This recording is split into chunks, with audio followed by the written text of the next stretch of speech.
kerugian petani 3,2 triliun. Gara-gara ulah orang 27 konglomerat ini. 5 palsu tanah. Kapur sadis banget. Dan kerugian petani adalah biaya petani 19 juta per hektar, pupuknya 1 juta tapi merusak 18 juta.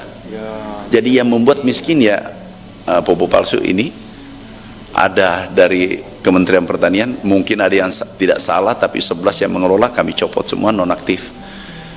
Sudah ada 2 tersangka Pak Menko. Ini pupuk palsu sudah penyidikan, banyak nanti tersangkanya.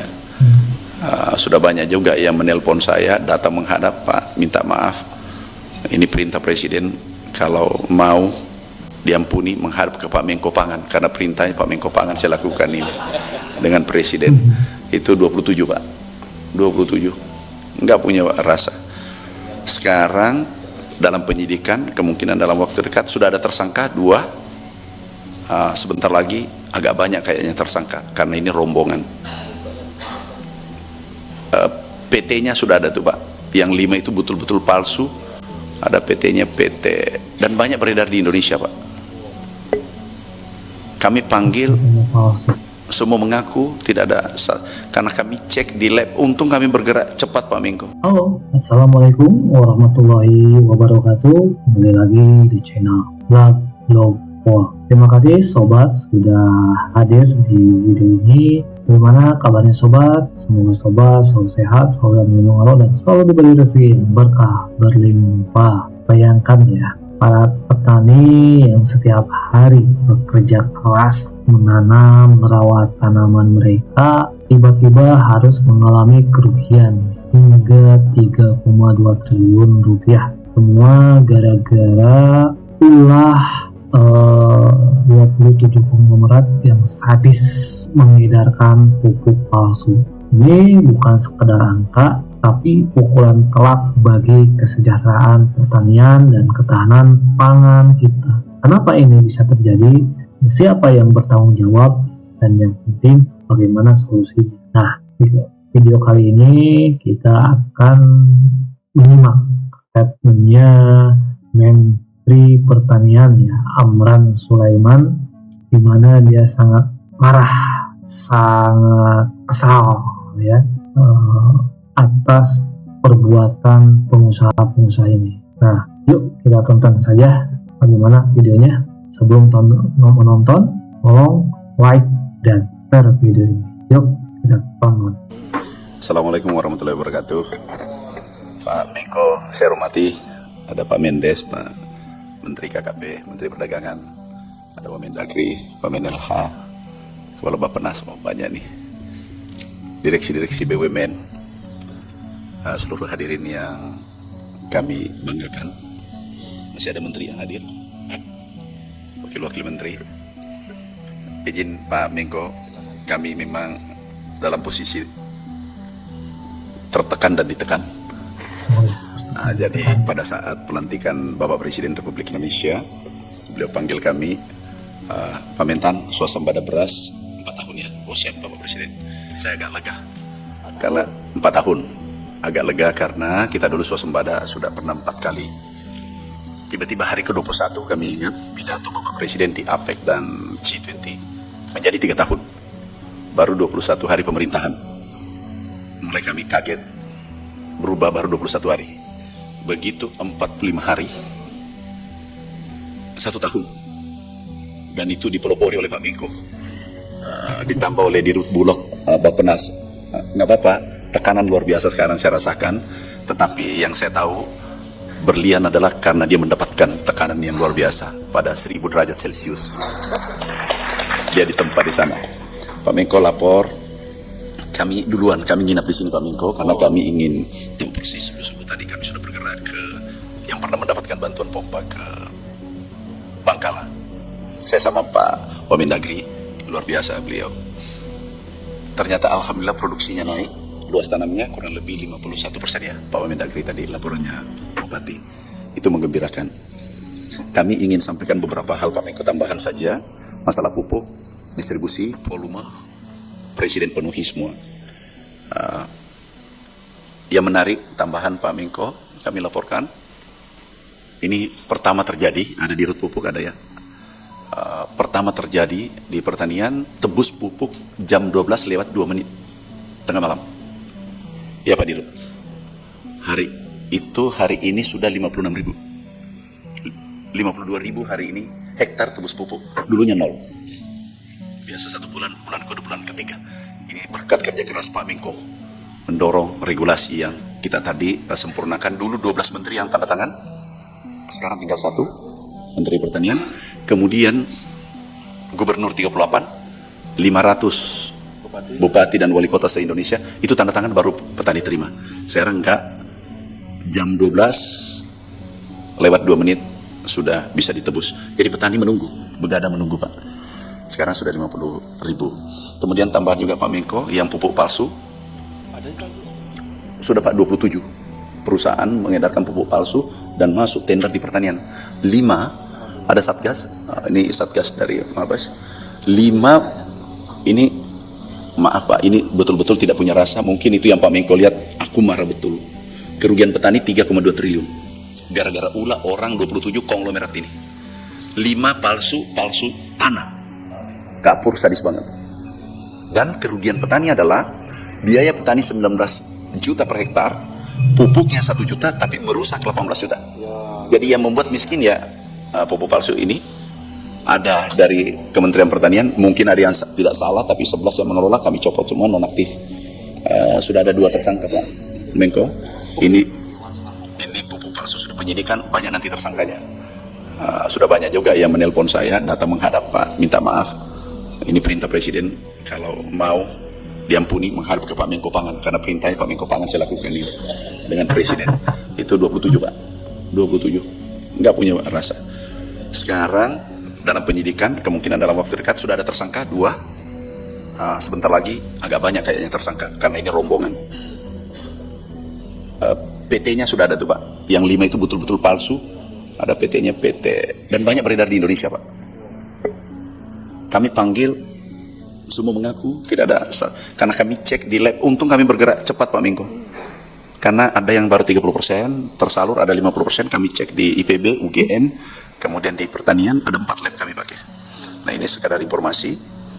Kemudian irigasi Pak, ada tadi direktur di bapak tumpuannya nih Pak swasembada. Makanya selalu aku cari direktur irigasi Pak. Kita lihat yang kita akan perbaiki, lapor Pak Menko 2 juta sudah sepakat. Kita sudah verifikasi sampai tingkat desa. Kami sudah verifikasi. Kemudian bibit unggul Alsintam sudah. Kemudian harga Pak Dirut Bulog, lebih baik kita cerita-cerita pahit. Jangan kita cerita manis, ujungnya pahit. Lebih baik pahit tapi ujungnya manis. Tadi daerah tadi Bangkalan tadi, ini baru start panen. Ini menunjukkan bahwa panen kita akan meningkat dibanding tahun lalu.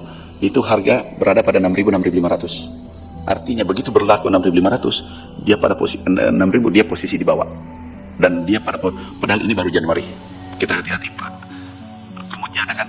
Kumutnya Bulog siapa sih? Oh iya Pak, aku pura-pura aja lupa supaya paham betul.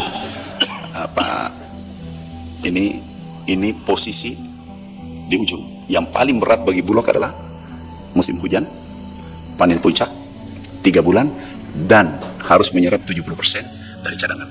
Itu Pak Arif sudah hafal dengan Pak Wahyu Dirut Bulog. Ini Pak, sangat hati-hati, dan ini yang paling berat. Ini yang paling berat. Kalau ini gagal, swasembada, itu agak berat kita laporkan bahwa swasembada ini tahu. Tapi kalau ini berhasil, karena tipenya, boleh tunjukkan grafi panen, bisa nggak tunjukkan? Kalau panen puncak di Februari, Maret, April, terus gabah tidak diserap, langsung luas tanam menurun tajam. Kenapa? Karena dia rugi, petaninya rugi, sehingga mereka tidak tanam, luas tanam turun, dan seterusnya. Sehingga bukan ini Pak, grafiknya, kita tunjuk grafiknya yang dari BPS dan grafiknya. Kemudian kami lanjutkan Pak Menko, yang kami laporkan ini potensi Jawa Timur ini cukup besar. Tetapi sebenarnya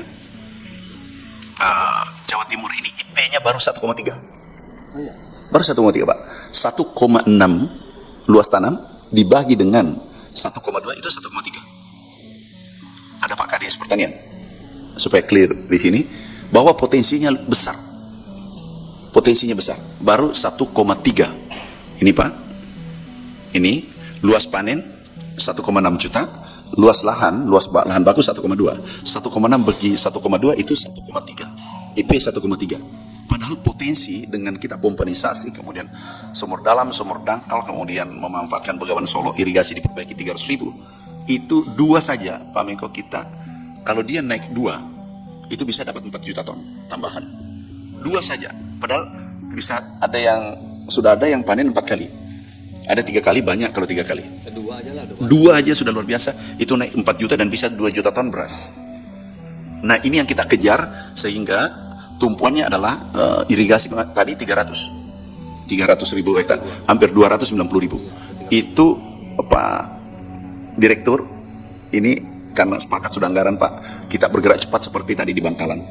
Kalau itu kita lakukan 1,5 juta itu rendah karena bisa tanam 3 kali ke depan.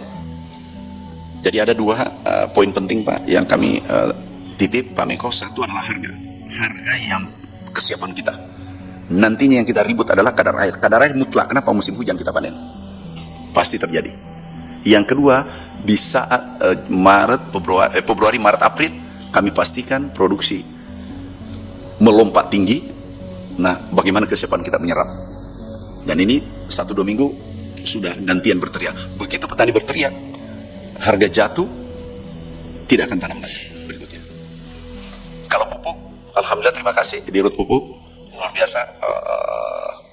Saya minta maaf, mungkin saya ganggu juga subuh, siang, tengah malam. Bukan saya yang ganggu, petani Pak yang 100 juta itu. Saya cuma mewakili suaranya. Kemudian penyuluh tadi sudah sepakat Pak Menko. Sudah penyuluh sudah disepakati, sebentar lagi perpresnya kita tanda tangan. Sekali lagi terakhir Pak Menko, aku titip serapan gabah. Ini bermasalah, swasembada bermasalah. Yang kedua, poin penting adalah irigasi Pak Direktur, irigasi tersier, sekunder, primer, normalisasi. Tadi ada sampai 2.000 hektar itu di Bangkala, tapi seluruh Jawa Timur kalau 300.000 selesai, kali 1,5 saja, itu bisa 2 juta lebih. 2 juta lebih, artinya apa? Kita ada tambahan 1 juta. Kalau Jawa Timur, Jawa Tengah, Jawa Barat, produksi padinya 60%, naik 3 juta, 4 juta, beras berarti swasembada selesai Pak. Fokus 3 provinsi ini untuk irigasinya, itu swasembada jadi kenyataan. Jadi kunci sekarang ada 2 Pak, serapan bulog, irigasi. 2 ini tidak boleh salah. Ini bermasalah, kerjaan kita yang luar biasa, kebijakan Bapak Presiden sudah menambah pupuk 2 kali lipat, kemudian harga dinaikkan, kemudian irigasi anggarannya turun, bahkan tambah tadi menjadi dulu 12 triliun, berarti ada tambahan 10 triliun lagi.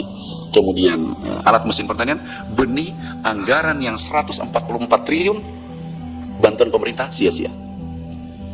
Saya ulang Pak, anggaran 144 triliun, 159 triliun, itu sia-sia. Dan sekarang menjadi critical poinnya adalah irigasi dan serap. Kami selalu titip, dan kami nanti izin kalau Pak Menko terganggu, pasti kami telepon harian itu mulai 2 minggu ke depan sampai bulan 5. Irigasi, cuma irigasi, harga gabah, irigasi, harga gabah. Karena yang lain, yang masalah kemarin pupuk, distribusi masalah, volume bermasalah, harga bermasalah, irigasi bermasalah, bibit unggul bermasalah, alsintan bermasalah. Milenial kita menggunakan alat mesin pertanian, mereka sudah turun. Harga juga rendah, penyuluh, semua sudah diselesaikan Bapak Presiden. Sekarang bola di tangan kita. Anggaran sudah ada. Sekarang kita sekali lagi aku titip 2. Makasih Pak Menko. Nah itu ya sobat ya. Jadi menurut anggaran itu kerugian petani capai 3,2 triliun akibat 27 pengusaha tentang pupuk palsu. Terus langkah tegas pemerintah di mana Menteri Pertanian Amran Sulaiman langsung mencopot 11 pejabat di Kementerian Pertanian yang diduga terkait dengan dan menonaktifkan mereka untuk mendukung penyelidikan lebih lanjut. Terus proses hukum sedang berjalan Dua tersangka telah ditangkap dan jumlahnya kemungkinan akan bertambah seiring dengan proses penyelidikan lebih lanjut, karena ya berjamaah lah, bareng-bareng lah. Dan swasembada menjadi prioritas. Dampak pada kebijakan pertanian, perbaikan pupuk dilakukan dengan sistem baru yang memungkinkan petani menebus pupuk lebih cepat tanpa birokrasi panjang, fokus pada irigasi dan serapan gabah.